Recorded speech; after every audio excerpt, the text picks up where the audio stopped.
Magandang tanghali sa ating mga tagapakinig. Narito naman po tayo sa Radyo Asenso para maghatid ng mga balitang buto. Mga may init na impormasyon na dapat nyo malaman at pagkatutukan. Alamin natin ang mainit na balita mula kay Kyle Miralles. Maraming salamat kasama ng Drum Live. Magandang umaga sa ating mga tagapakinig. Nato na ang balita mula sa labas ng himpilan.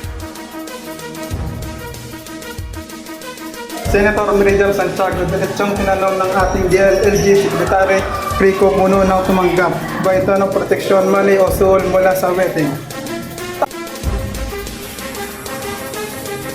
Agad namang tumanggi ang dating sekretary. Ayon sa kanya, hindi yun ang dahilan ng pagpunta sa tirahan ni Mayor Robredo at wala siyang kinakatakot na ikabuko. Ayon pa dito, sa dami ng mga paratang na ibinintang sa kanya, ni isa dito ay wala pang napapatunayan. At yan po muna ang balitang mula dito sa himpilan. Ito po si Jap Adams, nag-uulat.